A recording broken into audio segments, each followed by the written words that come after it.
Donc, je ne serai pas tout seul, c'est pas moi qui vais parler le plus. Je serai accompagné donc d'Edouard Nesvik de la société Moulineau qui présentera un petit peu son activité, et puis Monsieur Loiseau qui est exploitant de méthaniseur, voilà, donc il pourra aussi expliquer son rôle dans cette chaîne. Et pour ma part, donc moi je suis GRDF, donc plutôt du monde de l'énergie, et en charge de tout ce qui est prospective, innovation, et comment aussi on fait de l'énergie avec nos déchets, pour faire simple. Voilà. Donc pour introduire en fait surtout les témoignages suivants, un petit rappel. Donc au 1er janvier 2024, le tri à la source des biodéchets devient obligatoire pour tous. Alors c'est pas nouveau pour plein d'acteurs, notamment dans tout le monde professionnel, hein, depuis 2016, mais progressivement finalement les acteurs qui doivent avoir des solutions pour traiter leurs biodéchets, eh bien ils sont de plus en plus nombreux pour arriver, on va dire, au 31 décembre 2023, également aux biodéchets produits par les ménages. Alors c'est de façon indirecte, mais ça sera traité via les collectivités. Derrière ça, ce sont des objectifs surtout de réduction. On ne va pas oublier, parce qu'on parle des modes de traitement, mais on va dire la première des choses, c'est de réduire la production de nos déchets, donc réduire le volume déjà de 50%. C'est aussi, dans une économie de la ressource, c'est également faciliter quand même la valorisation, autant que possible. Donc 65% de valorisation de matière, et notamment s'agissant de matière organique, c'est quand même le retour au sol qui est intéressant. Donc à horizon 2025. Et puis, donc j'ai dit 50%, non, c'était pas sur les volumes de déchets produits, mais c'est surtout ceux qui seraient enfouis ou incinérés. Voilà. Puis il y a un objectif global de baisse des volumes de déchets ménagers au sens large, pas seulement les biodéchets. Alors, déjà, quand on parle de biodéchets, on va essayer de faire simple. Les biodéchets, ça va être principalement, il y a des déchets verts qui existent, déchets de jardin, etc. Donc il y a des choses qui peuvent être traitées, enfin qui sont fermentescibles, et d'autres qui ne le sont pas, donc qui n'iront pas en méthanisation notamment. Et puis il y a surtout toute la frange des déchets alimentaires, donc que ce soit nos propres déchets de cuisine et de table, les déchets de la restauration hors foyer, etc., les déchets de transformation aussi des produits alimentaires. Ça va être pour l'essentiel, pour faire court. Ces matières organiques qui sont fermentescibles, elles ont la capacité, alors tout ne sera peut-être pas capté, valorisé, mais sur à peu près 20 millions de tonnes en France, produites chaque année, il y a quand même un potentiel de production d'énergie derrière ça, et également de produire des fertilisants d'origine organique qui viendraient en substitution d'engrais de synthèse. Donc vous voyez tout de suite où l'on veut en venir, c'est que derrière on est sur de l'économie en termes d'importation d'énergie fossile, et également de ressources, qu'elles soient minérales ou autres, notamment pour l'agriculture. Alors nos déchets, ils ont de la valeur, effectivement. Voilà. Donc on estime, on va dire l'ADEME notamment estime à peu près un tiers le volume de matière fermentescible qui subsiste dans nos poubelles, on va dire ordures ménagères résiduelles. Aujourd'hui, elle pourrait faire l'objet d'une autre valorisation, qu'elle soit à la fois organique et énergétique. Le but de tout ça, c'est aussi, au-delà de la préservation des ressources, c'est d'éviter des émissions de gaz à effet de serre, puisque les déchets, globalement, soit pour les transporter, soit pour les traiter, voilà, on a quand même des émissions de gaz à effet de serre derrière.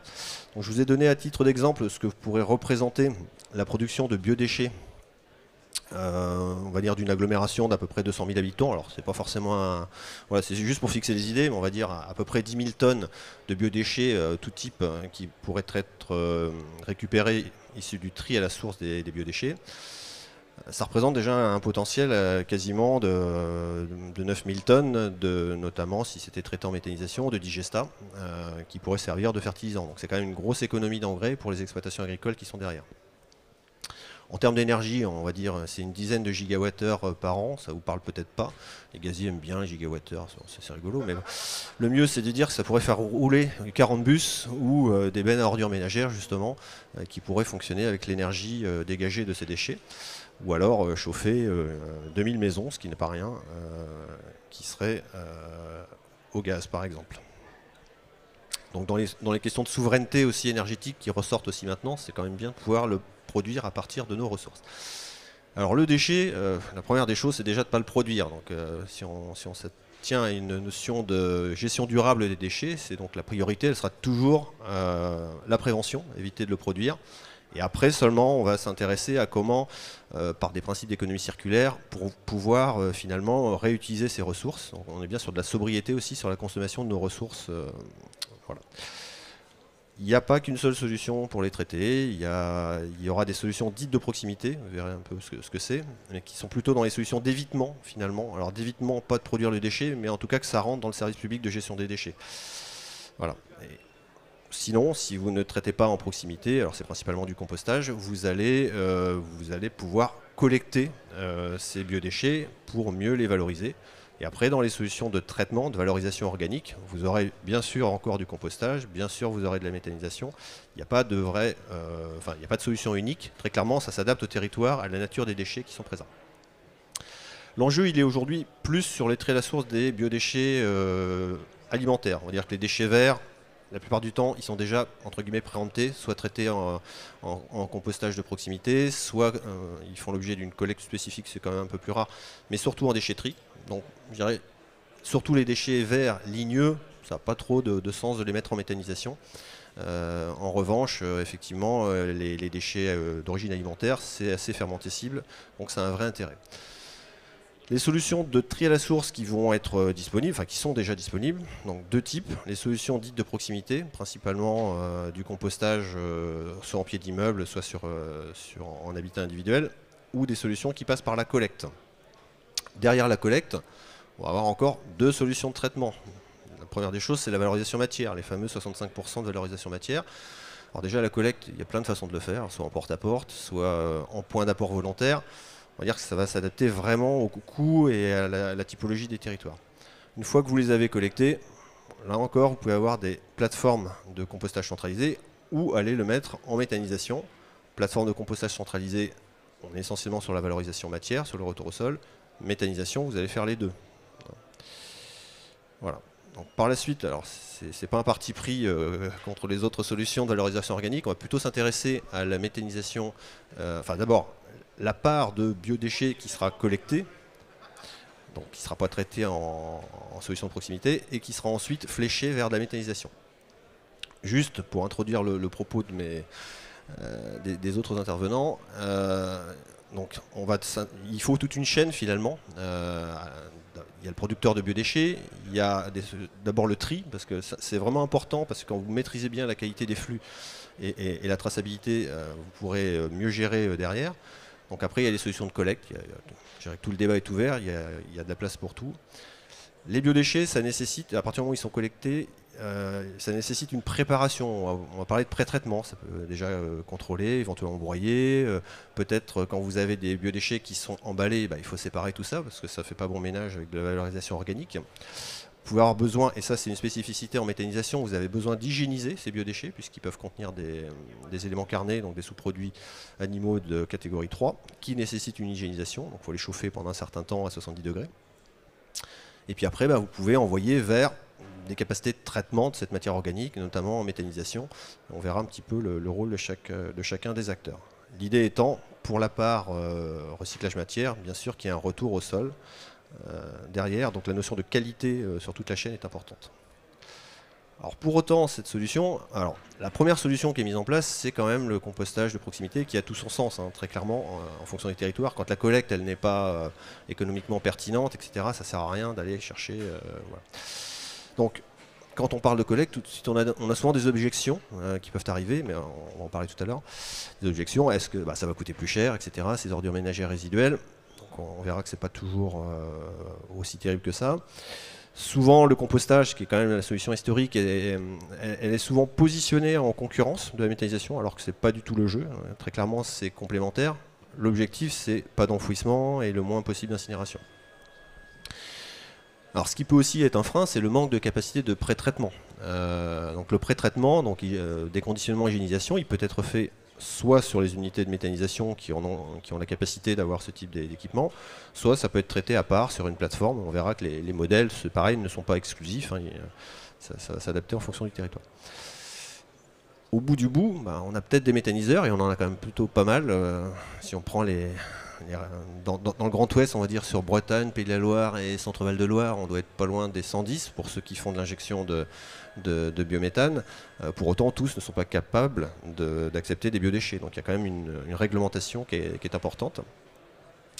Après, il peut y avoir des débats, ou en tout cas des supposés débats sur la compétition des matières, qu'est-ce qu'on met dans un digesteur, etc. Est-ce que les biodéchets, ça a un intérêt ou pas par rapport à d'autres, etc. Et puis toujours la qualité du retour au sol, la compatibilité avec finalement la finalité, c'est de produire, que les sols produisent une alimentation saine. Voilà. Ce qui est important à dire, et ça va faire la transition sur la suite, c'est que de plus en plus d'acteurs, parce que souvent on disait il n'y a pas d'exutoire, mais bon, de plus en plus d'acteurs sont présents sur toute la chaîne aval. Donc c'est important de... EuroPro, c'est le lieu où on va retrouver ces acteurs, et d'avoir tous ces éléments. Voilà ce que je voulais dire en introduction. Ce qui me semble important maintenant, c'est peut-être de laisser plus parler les intervenants. Donc, alors il n'y a pas d'ordre de préséance, mais simplement, je laisserai alors, le principe. La société Moulineau présentera son activité. Monsieur Loiseau pour Rivergaz présentera également son activité, et après on reviendra sur des questions. Voilà. Juste pour que vous compreniez un peu le rôle aussi de chacun sur cette chaîne. Voilà. Merci. Bonjour à tous, c'est Edouard Nesvik. Pour Moulineau Compost et Biogaz. Merci à GRDF et Métatlantique de nous faire participer. Donc quelques mots sur Moulineau, hein, qui est fondée en 2013, qui est la première entreprise spécialisée vraiment donc, dans le tri, la collecte et la valorisation des déchets alimentaires, hein, qui est une partie effectivement des biodéchets, qui est une entreprise sociale et solidaire également, entreprise d'insertion, entreprise de formation également. Voilà, et qui agit sur cette boucle d'économie circulaire qu'on aperçoit, sur le champ de la sensibilisation, Monsieur Feuillet en a parlé, qui est très important pour ce nouveau geste de tri, et derrière qui a une activité de collecte et de pré-traitement qui permet effectivement derrière une valorisation organique par compostage en fonction effectivement des territoires et surtout par méthanisation. Si je peux passer peut-être à la slide d'après pour expliquer aujourd'hui ce qu'on fait, hein, avec une activité qui a débuté historiquement auprès des professionnels, hein, qui, comme ça a été rappelé, ont été les premiers impactés par cette obligation réglementaire, qui, au-delà d'ailleurs d'être une obligation, est aussi une opportunité, hein, pour effectivement mieux gérer ces déchets. Et donc effectivement on a tout un service de sensibilisation auprès des professionnels, de mise à disposition des bons outils de tri, hein, qui vont du sac compostable au support à pince, au bac à fond sphérique, etc. De formation du personnel, des convives, et derrière un service sur mesure de collecte avec des camions qui roulent au GNV, qui sont vraiment donc dédiés, hein, et complètement étanches, et donc dédiés à cette collecte des déchets alimentaires, donc auprès de tout professionnel qui produit des déchets alimentaires, en passant par la restauration traditionnelle, la restauration collective, les établissements scolaires, les cantines, les cuisines centrales, les hôpitaux, les marchés alimentaires, etc. Avec un mot d'ordre, c'est voilà, qualité du tri, et on vise vraiment tous les déchets alimentaires avec un geste de tri qui est simple sur les restes de préparation, les restes de repas, et éventuellement les serviettes biodégradables. Voilà. Et donc c'est un service qu'on a ensuite progressivement étendu aux collectivités, hein, qui vont être de plus en plus concernées par ces obligations au 31 décembre 2023, comme ça a été rappelé.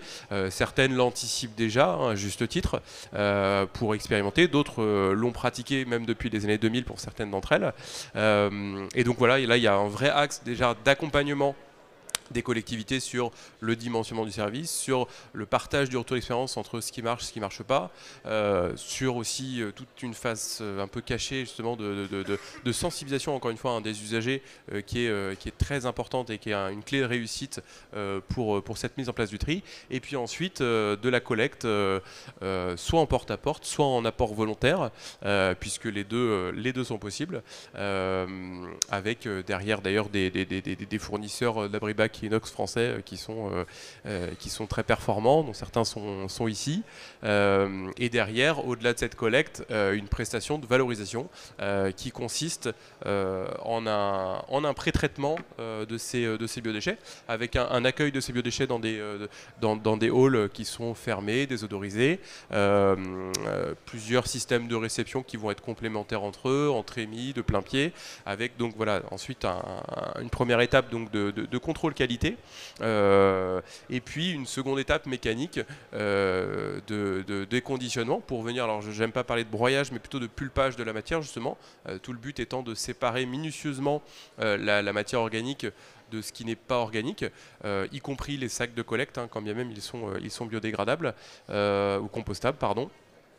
Et derrière une hygiénisation effectivement qui est optionnelle mais qui est facile dès lors que les méthaniseurs partenaires ne sont pas équipés d'hygiéniseurs.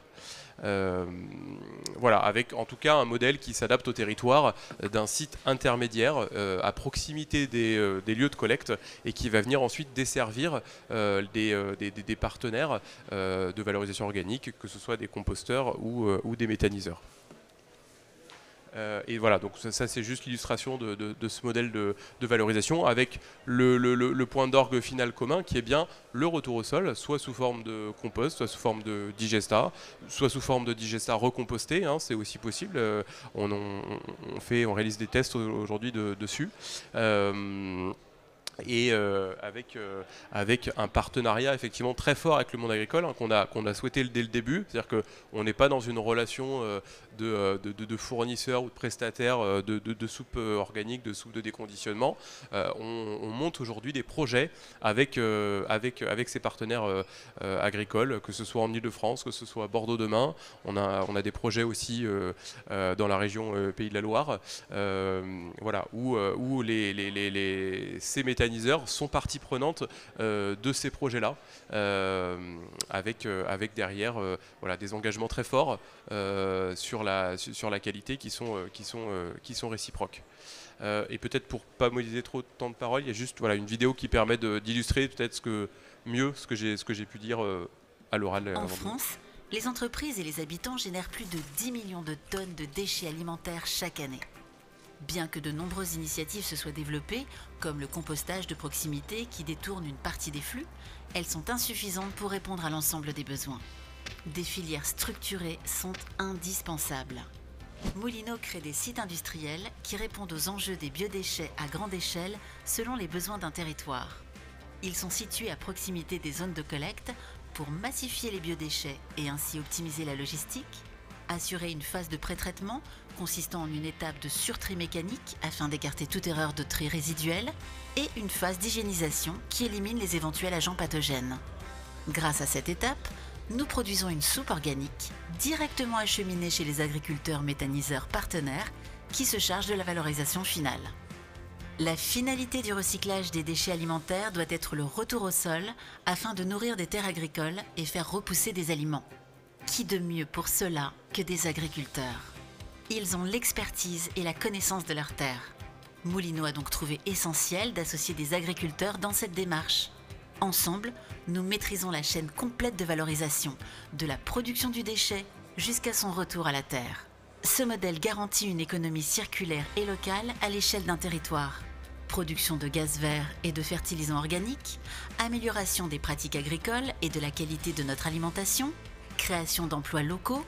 Cette approche industrielle permet une gestion de haute qualité des biodéchets, évitant risques sanitaires et nuisant sur l'environnement. Notre modèle favorise aussi des économies d'échelle importantes, permettant la maîtrise des coûts de valorisation, tout en conciliant bénéfices écologiques, performance économique et création d'emplois verts. Bienvenue dans le modèle de valorisation by Moulineau.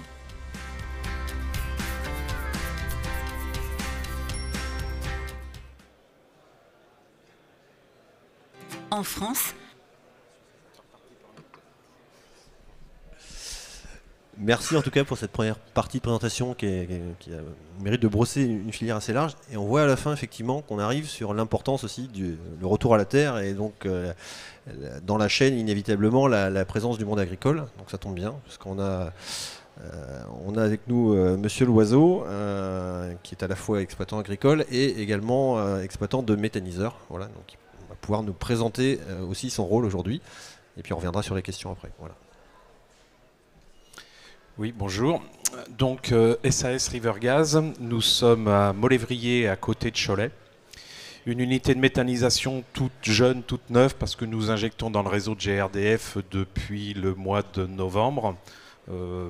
Donc on est encore en train de chercher nos marques, on est encore en plein développement. Donc River Gas, c'est une association de 29 exploitations agricoles, 56 agriculteurs associés, 47 000 tonnes de matière entrante par an, et sur une base de fonctionnement où on est parti dans le principe qu'on ne voulait méthaniser que du déchet. Alors quand on parle de déchets, en fait c'est que des effluents agricoles. Il y a plusieurs possibilités d'avoir des déchets. Donc nous, c'est surtout nos effluents d'élevage, nos fumiers d'exploitation. Et nous ne sommes pas partis sur notre recette de base sur de la culture brute. C'était un petit peu dans notre ADN. Vu que nous sommes des exploitants agricoles associés, nous ne voulions pas donner à manger aux méthaniseurs ce que mangent nos vaches. Ça, c'était sur le principe de base. Donc on n'est pas parti sur de la culture de maïs. On fera également de la cive, certainement, des cultures intermédiaires à valorisation énergétique pour nourrir notre méthaniseur. L'idée, c'est de pouvoir méthaniser du biodéchet, de rester un petit peu dans cette parenthèse-là. Nous aimerions bien nourrir notre méthaniseur avec des soupes de déconditionnement de chez Moulineau ou d'ailleurs.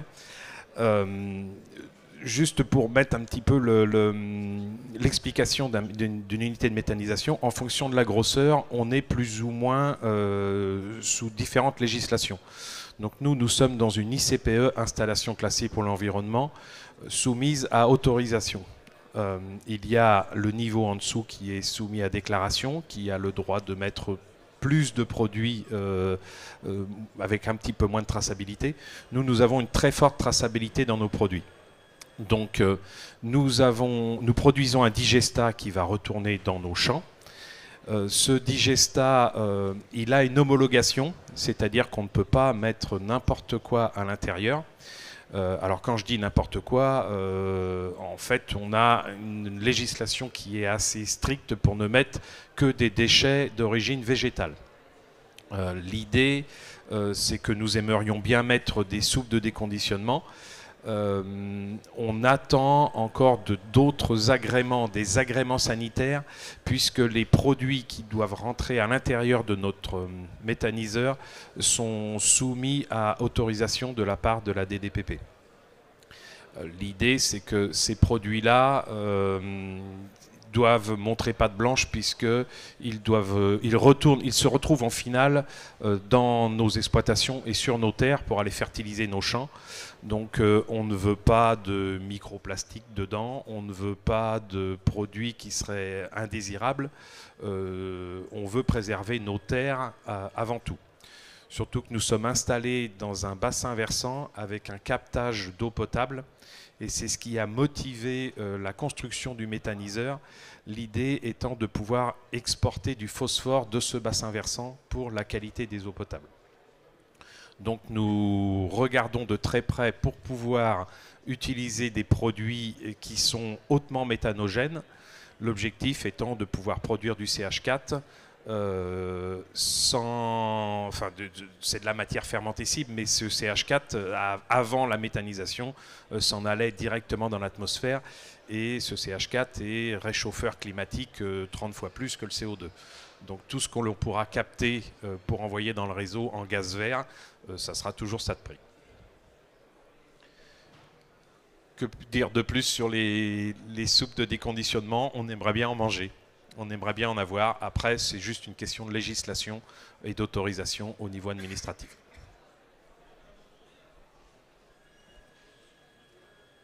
Merci pour cette présentation assez succincte. Donc effectivement, vous êtes d'abord la vocation, c'est effectivement de traiter vos effluents, principalement d'élevage, principalement si vous produisez on va dire de la protéine, c'est d'abord pour nourrir vos élevages. Donc on y reviendra tout à l'heure. Ce que je vous propose, c'est que on va reprendre un petit peu la chaîne, effectivement, et un peu les questions que j'avais posées. Alors elles ne sont pas exhaustives, hein. Loin s'en faut, mais effectivement, pour cette chaîne un petit peu de mobilisation des biodéchets qui consiste déjà à collecter, à tracer, à pré-traiter, etc., il y a un certain nombre de questions quelquefois qui se posent. Alors là, je vais plus me tourner vers M. Van Aswijk.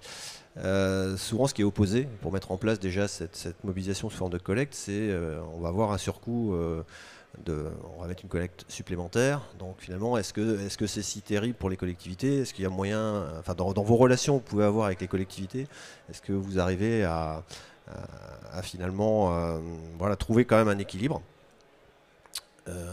Et puis aussi l'aspect compostage, enfin vous en avez un petit peu parlé, l'aspect compostage et méthanisation, la complémentarité. Voilà. Avec plaisir, alors pour essayer d'apporter des éléments de réponse, peut-être sur le premier sujet, effectivement, hein, qui est un vrai frein à la fois psychologique, économique, hein, qui est, voilà, que va me coûter cette collecte supplémentaire? Nous, on le perçoit encore une fois comme une opportunité de revoir le service public, finalement, à l'aune de cette obligation, mais à l'aune aussi de cette attente, en fait, des citoyens, hein, qui sont tout à fait prêts et qui ont envie, en fait, de trier les biodéchets, qui sont bien plus simples à trier même que les emballages, enfin voilà, où c'est assez intuitif. Et qui comprennent tout à fait la finalité, hein, de ce tri-là. Après, effectivement, alors si on regarde les chiffres, hein, au niveau national, l'échantillon aujourd'hui des 150 collectivités qui pratiquent le tri à source des biodéchets et qui ont mis en place des collectes séparées, on voit que le coût aidé ramené à l'habitant est globalement supérieur de 5%, effectivement, dès lors qu'une collecte est en place. Voilà. Donc c'est 5%, c'est une moyenne, mais ce n'est pas une fatalité. On voit qu'il y a des collectivités qui ont réussi à stabiliser ce coût.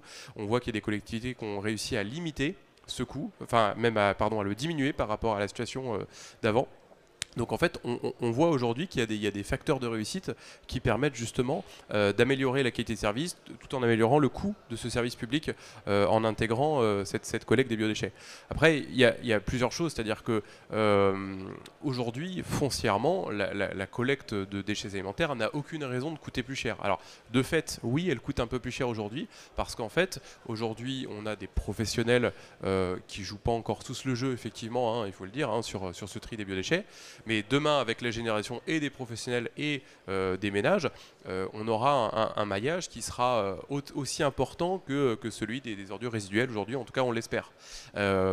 Et aujourd'hui, vous avez la chance d'avoir un biodéchet qui est très dense, hein, qui est du coup rempli d'eau, mais qui est très dense et qui a une densité 2 à 3 fois supérieure de celle des ordures résiduelles. Donc c'est aussi un avantage, c'est-à-dire qu'on ne va pas venir collecter du vide. Donc voilà, tout ça est un facteur effectivement qui va nous permettre de rentabiliser les collectes. Le traitement, lui, par exemple, est déjà moins cher globalement, hein, que l'élimination des déchets résiduels et va devenir de moins en moins cher avec les économies d'échelle générées par la filière qui émergent aujourd'hui, mais aussi avec, on le sait, hein, le renchérissement de la fiscalité appliquée à l'élimination, que ce soit par la TVA ou par la TGAP. Après, c'est évident que quand on va, du coup, si on regarde cette opportunité pour revoir du coup ce service-là, il faut voir ces 33 à 40% de déchets qui sont présents dans les ordures résiduelles, dont on va essayer d'en détourner une partie, mais qui est une partie importante malgré tout. Et là, il y a lieu de se poser effectivement à se dire, voilà, comment on va substituer cette nouvelle collecte par une autre qu'on va pouvoir enlever. Et c'est là où je trouve que certaines collectivités y vont timidement, c'est-à-dire qu'en fait, elles ajoutent souvent des collectes et donc elles se rajoutent des coûts sans enlever effectivement des collectes sur les déchets.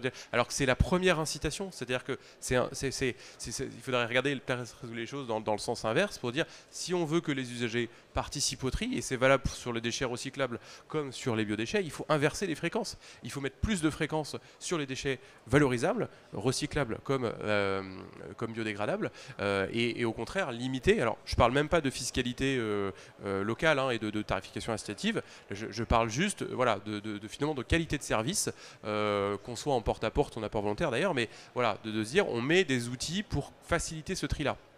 Donc ça c'est un premier axe qui est pas négligeable. Voilà. Du coup tout ça porte à croire que rapidement dans les années qui viennent. Pour moi, ce coût va s'équilibrer et voire même va diminuer en fait par rapport au coût classique de gestion des déchets. Après, est-ce que vous voulez que peut-être je parle du compostage de proximité, de la superposition des solutions également ou... Je pense que oui, ça peut être intéressant de voir qu'il y a une vraie complémentarité plutôt qu'une opposition. Oui. Donc, en tout cas, je retiens de la première partie, c'est que finalement, il y a de quoi optimiser la collecte. Voilà, ça c'est le point important. Vous avez parlé aussi, aujourd'hui, ceux qui sont soumis à cette obligation de traitement, c'est d'abord les entreprises. C'est-à-dire qu'il y a aussi un levier d'optimisation en d'optimiser. Voilà. Je voulais justement en parler avant de rebondir sur la superposition des solutions. C'est qu'un autre levier d'optimisation, c'est bien sûr de collecter aussi les professionnels. Alors, on est bien d'accord qu'il y a des périmètres respectifs entre le service public et le service, on va dire, privé. Mais aujourd'hui, les collectivités ont une latitude pour intervenir sur certains professionnels qu'on va appeler des assimilés, qui sont déjà collectés par le service public pour les autres déchets. Et d'ailleurs, ils ont même la possibilité aujourd'hui d'organiser des collectes dédiées pour ces professionnels. Et donc c'est un vrai axe d'optimisation et même de démarrage que de commencer par des professionnels pour ensuite mutualiser ces collectes-là avec les ménages.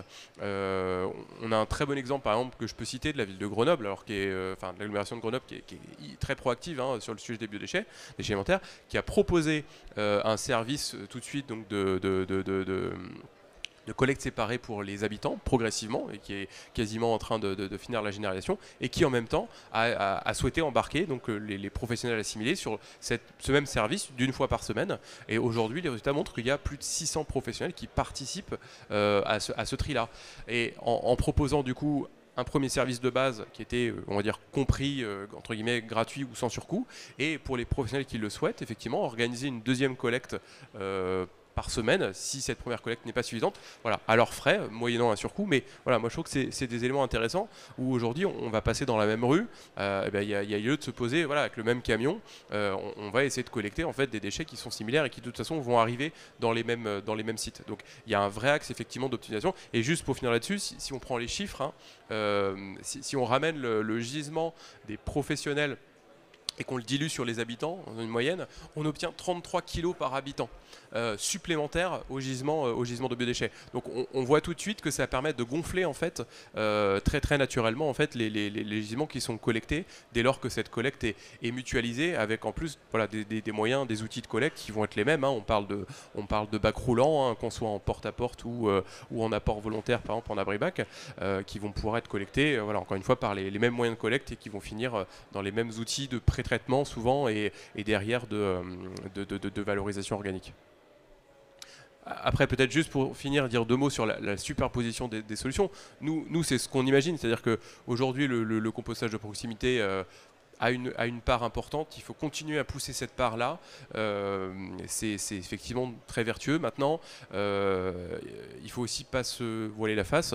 Aujourd'hui, on sait qu'avec une tarification incitative, avec le déploiement de chalets de compostage à grande échelle, on a l'exemple de Besançon qui l'a fait, aujourd'hui, on n'arrive pas à dépasser certains seuils et d'adhésion et de mobilisation, de captage des biodéchets. Alors, par l'adhésion, mais aussi même par le fait que la gestion de proximité ne peut pas prendre tous les biodéchets. Voilà. Et donc, il y a vraiment lieu effectivement d'organiser des collectes séparées de biodéchets. Je rappelle l'objectif de la loi qui est d'avoir un tri réalisé par tous, où tous effectivement ont à leur disposition une solution de tri à la source. Et tous ne vont pas se retrouver dans un composteur domestique ou voire partagé. Et donc, il faut proposer en fait plusieurs solutions sur un même territoire. Alors quand on dit ça, les collectivités nous disent qu'on va les assassiner, mais il y a une place clairement pour avoir de la collecte séparée quand l'habitat s'y prête, avec du compostage partagé qui demeure et qui continue d'exister, et pourquoi pas même avec de l'apport volontaire sur l'espace public, ou en complément effectivement de la gestion partagée qui n'est pas forcément ouvert à toute heure, etc. Il y a une vraie superposition des solutions à imaginer. Aujourd'hui, malheureusement, on n'a pas encore d'objectifs contraignants encore que ça va arriver sur les outils d'élimination, mais on n'a pas encore d'objectifs contraignants pour les collectivités sur voilà, quel est le taux de performance, quel est le taux de participation des usagers, mais on a quand même des textes qui vont dans le sens de dire qu'il faut que 90% des usagers soient desservis par une solution de tri. Voilà.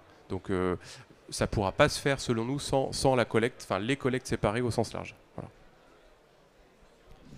Merci beaucoup. Non, manque de capacité de traitement, vous en êtes convaincu, parce que de toute façon c'est votre business model. Vous avez parlé de l'aspect foncier avant que je vienne sur l'aspect plus agronomique. L'aspect foncier, effectivement, c'est important. C'est que donc, le choix de la solution de collecte, s'il faut des points d'apport volontaires, dès qu'on est dans de l'habitat dense, effectivement, c'est un vrai sujet. Donc on va dire toute la filière qui est sur les outils de collecte ou les équipements de points d'apport volontaires, c'est vraiment un rôle très important à jouer. D'accord. Si je peux dire un dernier mot sur l'outil, enfin le modèle de pré-traitement, pour nous il a vraiment du sens parce que les biodéchets, on a besoin d'un contrôle qualité qui est évident. Là, on parle d'un retour au sol. On n'est pas sur une logique industrielle de tri des déchets recyclables où de toute façon, voilà, on va avoir une filière élimination. C'est pas des déchets qui finissent dans les champs. On a des logiques d'épuration dans les procédés industriels de recyclage. Là, on a besoin d'un contrôle qualité à proximité des outils, des moyens de collecte qui sont de petite taille. On l'a vu, qu'on soit sur des petits porteurs ou même des BOM, on dépasse jamais les 4 ou 5 tonnes de charge utile aujourd'hui de biodéchets. Et donc derrière, on est capable, nous, de massifier vraiment ces collectes-là pour leur faire réaliser le moins de kilomètres possible. Je le rappelle au GNV au passage. Et derrière, de transformer effectivement ces biodéchets en une soupe organique qui est directement apte à la valorisation, qui n'a pas de refus, donc qui va faire qu'un seul transport, et là où on passe d'une échelle de 5 tonnes à 30 tonnes en fait, à 30 mètres cubes tout de suite de biodéchets finalement qui peuvent être valorisés directement. Donc voilà, logistiquement et en termes de bilan carbone, je pense pouvoir dire qu'on est sur un bilan qui est très vertueux. Voilà, ce que je pense, c'est que le consommateur aura besoin demain d'une traçabilité produit pour savoir ce que deviennent ces biodéchets. Comme vous disiez, on sort d'une logique de déchets, poubelle marron, poubelle jaune. Si c'est pour trier de la poubelle jaune qui va finir en centre d'incinération comme ça s'est passé pendant le Covid, c'est pas très logique. Mais l'idée, c'est que l'on puisse valoriser et faire le bilan carbone du produit pour dire que pour l'environnement, ces déchets-là sont partis faire du biogaz. Donc c'est intéressant de garder cette traçabilité. Je pense que c'est vraiment important d'avoir des boucles locales. Enfin, ça doit rester en proximité, les déchets. Alors, point important, ça a été dit, la traçabilité, la qualité, donc ça vous connaissez bien, le poids de la réglementation, et c'est très bien, la réglementation sanitaire et autres. Donc vous déjà en tant que méthaniseur et agriculteur, pour vous, première chose, vous y voyez vraiment une opportunité, vous l'avez un petit peu dit, mais vous y voyez une opportunité, et comment, sur l'aspect réglementaire, comment vous voyez les choses, quoi. Voilà. Alors, oui, je vois, vous avez une question j'anticipe peut-être, mais par rapport aux concurrences, les compétitions en termes de méthanisation, ça sera peut-être après. Oui, j'anticipe un peu. Nous avions prévu de mettre d'autres produits du style autre que des soupes de déconditionnement. Nous avions prévu de mettre de la glycérine, qui est également un déchet issu de l'industrie de fabrication du biocarburant, du biodiesel. Malheureusement, actuellement, c'est très compétitif. Enfin, ce n'est plus assez compétitif. Les produits sont trop chers pour avoir un intérêt en méthanisation. Donc, on essaye de pouvoir remplacer ces matières par d'autres. Donc, c'est pour ça. Après, votre question était sur la législation. Oui, l'aspect sanitaire. Parce que vous avez un hygiéniseur, mais voilà, vous êtes tenu par la taille de votre... le nombre de méthaniseurs, je crois, d'exploitants. Voilà, dès que l'on dépasse 30 000 tonnes de matière, on est obligé d'hygiéniser tous les produits sortant. Alors, théoriquement, c'est une hygiénisation en amont. Nous avons une dérogation pour hygiéniser en aval. La totalité des digestats sortant de l'unité de méthanisation vont passer par un hygiéniseur, c'est-à-dire seront montés à 70 degrés pendant 1 heure avec un temps de maintien obligatoire et un enregistrement pour avoir une traçabilité produit, pour être certain de ne pas avoir de contaminants, principalement les salmonelles, à l'intérieur de nos déchets, et pour éviter d'aller recontaminer chacune des exploitations en cas de, on l'a vu dernièrement avec les pandémies de grippe aviaire, demain ça peut être de la peste porcine africaine ou une maladie bovine. Donc pour éviter des recontaminations, l'obligation a été faite d'hygiéniser pour les grosses unités de méthanisation. On a déjà une réglementation qui est quand même assez présente. Pour ceux qui pourraient penser que c'est compliqué, enfin c'est compliqué, ou que c'est pas possible ou que ça risque d'ajouter des risques, il y a déjà un système qui est déjà assez complexe avec lequel on peut aussi s'accommoder. Deuxième question, mais vous en avez un petit peu parlé, la compétition sur les matières pour les méthaniseurs. C'est sûr qu'un méthaniseur, si on le découple de l'exploitation agricole, c'est de produire du méthane, c'est son modèle économique de produire de l'énergie. Pour autant, votre métier premier, c'est d'abord de nourrir. Donc, effectivement, vous avez déjà fait ce choix de ne pas inclure de culture dédiée. Donc finalement, les biodéchets, pour vous, ça apparaît comme une alternative, parce que c'est quand même très fermentescible. Ça peut être une alternative pertinente. Ah oui, complètement. Nous, la seule chose qui nous chagrine pour l'instant, c'est que lorsqu'il y a des soufres de déconditionnement, il peut y avoir des produits carnés à l'intérieur. Et sur le papier, on n'a pas le droit d'en mettre. On veut quand même faire une demande dérogataire à la DDPP, puisque ce sont des produits hygiénisés par le fournisseur, il n'y aurait pas de risque théoriquement à en mettre dedans. Nous, normalement, on est censé méthaniser que des biodéchets végétaux, d'origine végétale non transformés. Donc quand on parle de non transformé, il ne faut pas que ça soit un produit qui soit passé par une usine et qui risque d'avoir des additifs à l'intérieur, des choses comme ça. Mais en ayant une traçabilité produit, une fiche produit que l'on peut proposer à la DDPP, théoriquement, s'il n'y a pas vraiment de polluants dedans, c'est des produits qui peuvent être acceptés. Et sinon, en dehors de votre modèle qui effectivement, vous avez certaines contraintes, il y a d'autres méthaniseurs qui peuvent de toute façon, à partir du moment où ils sont en plan d'épandage, ils peuvent, moyennant quand même une hygiénisation soit sur site, soit en amont sur une plateforme, ils peuvent quand même accepter un certain nombre de biodéchets. En général, on est sur un modèle mixte, vous n'êtes pas sur une majorité de... Voilà, alors il y a plusieurs, comme je disais tout à l'heure, plusieurs niveaux d'installation par rapport aux ICPE soumises à déclaration ou à autorisation.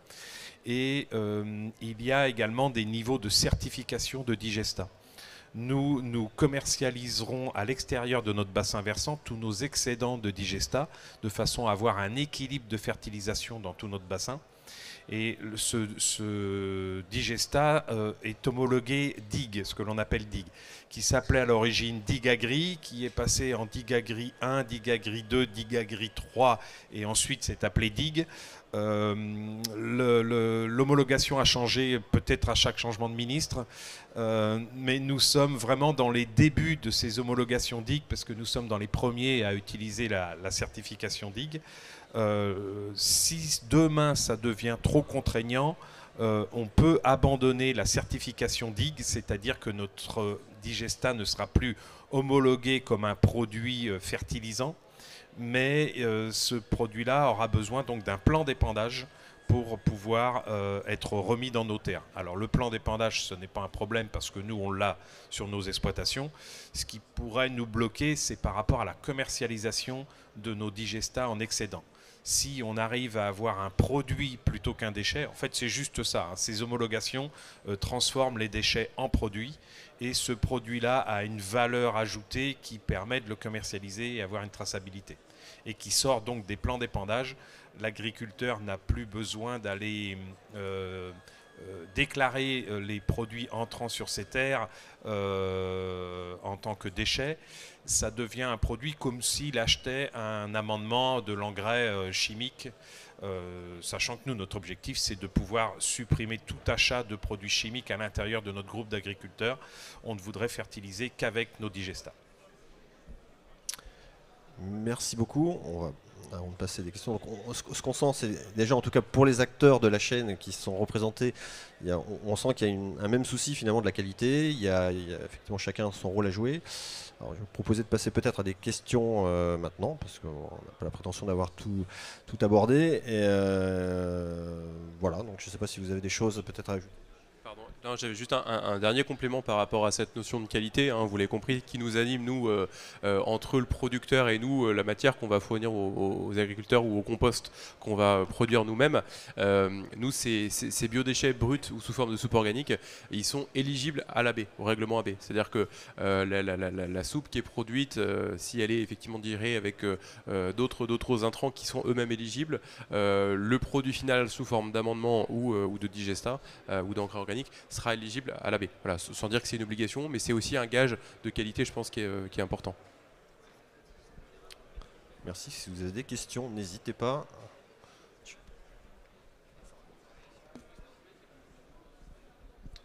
Merci.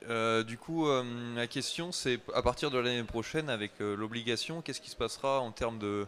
Est-ce que vous savez ce qui se passera en termes de contrôle pour les professionnels qui ne respecteront pas l'obligation et aussi pour les professionnels qui n'auront pas la possibilité de la respecter faute de solutions sur leur territoire? Donc voilà, est-ce que vous savez s'il y a déjà des choses de prévues en ce sens? Pas facile, hein. Merci. Non, mais c'est un peu toute la difficulté qu'on a sur cette filière. Hein. C'est que, on l'a rappelé, cette filière, elle existe depuis 2012.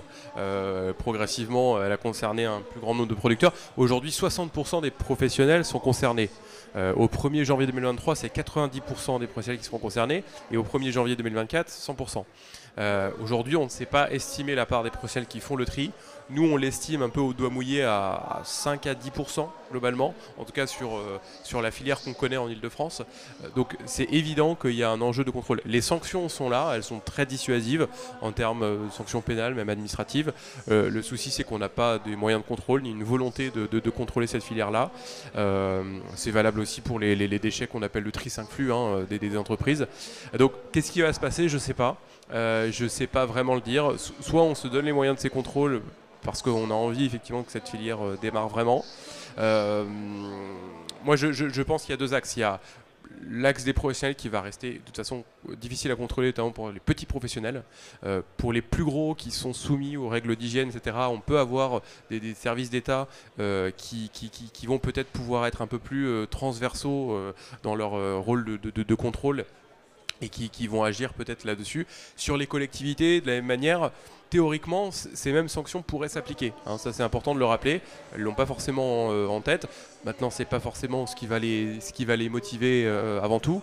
En revanche, il y a d'autres effets bloquants en fait, qui sont prévus dans la réglementation. Ce sont des textes d'application de la loi anti-gaspillage qui prévoient qu'à partir de 2024-2025, en fait, les centres d'élimination de déchets, que ce soit de l'incinération ou de la mise en décharge, en fait, leur accès soit conditionné à des caractérisations de ces déchets-là, des producteurs initiaux. Encore une fois, que ce soit des collectivités ou des professionnels. Alors, voilà, je ne sais pas exactement encore dans quelles conditions, modalités ce sera mis en œuvre, mais l'idée est là et le texte est là, c'est-à-dire qu'il y a des seuils, je dirais même qui vont être logiquement dégressifs dans le temps, qu'il va falloir prouver, démontrer pour montrer qu'un tri à source préalable a été mis en place avant effectivement l'élimination des déchets résiduels.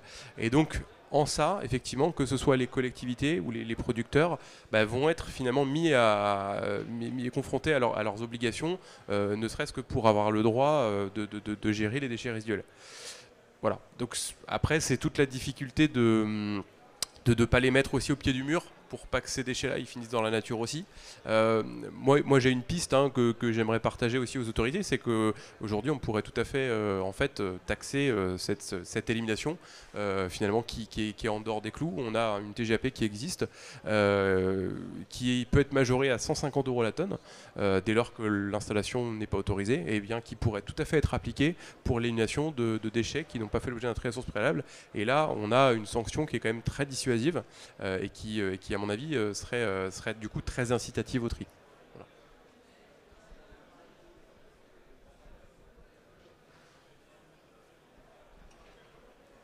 Bonjour, merci pour vos interventions.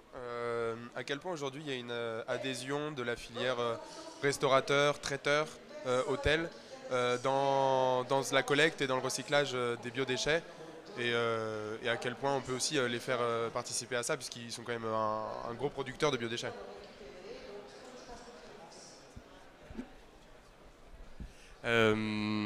Alors, nous, ce qu'on voit, hein, il y a une très bonne adhésion. Ce qui est clair, c'est qu'aujourd'hui, quand vous démarrez une collecte chez un professionnel, quel qu'il soit, mais c'est particulièrement vrai sur les cafés, hôtels, restaurants, et voilà, la restauration traditionnelle aussi, c'est qu'en fait, là c'est une aventure d'homme aussi, hein, on ne revient pas en arrière. C'est-à-dire que si on met en place le tri, clairement, on ne revient pas en arrière à l'étape où en fait, on ne voit plus ce qu'on jette et on jette tout en mélange. Ça n'a plus de sens.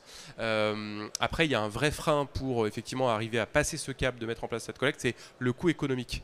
Et en fait, souvent, on est dans des aberrations de fiscalité locale où cette collecte-là, elle va presque représenter un coût supplémentaire pour ce professionnel-là, sans dégrèvement de sa taxe d'enlèvement d'ordures ménagères pour les autres déchets, sans incitativité en fait. Et donc nous, à Paris, par exemple, on a ce cas-là où cette collecte-là, auprès de certains restaurateurs, est un coût qu'ils assument aujourd'hui volontairement, pour la plupart, voilà, pour certains d'entre eux. Et donc, l'adhésion, encore une fois, est très bonne, mais c'est vraiment ce frein-là qui existe et qui est tout à fait à travailler avec les collectivités, puisque à partir du moment où on enlève une partie des déchets, que ce soit dans le cadre du service public ou que ce soit comme via un opérateur en direct, il y a lieu effectivement de baisser logiquement hein, le coût du service, puisque la collectivité collecte moins de déchets, et d'ailleurs elle va collecter des déchets de meilleure qualité, puisque dénués en fait de cette part fermentescible qui pose problème en incinération, qui pose problème en décharge.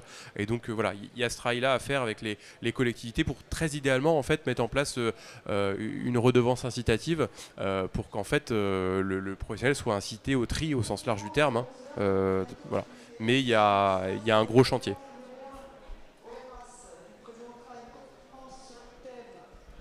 Oui, l'idéal serait de mettre une troisième poubelle dans les foyers et dans les restaurants et tout ça. On aura une poubelle marron, une poubelle jaune, une poubelle verte. Tout ce qui serait mis dans la poubelle verte, ça s'en irait de la poubelle marron. Donc il y aura une économie en retraitement de l'autre côté.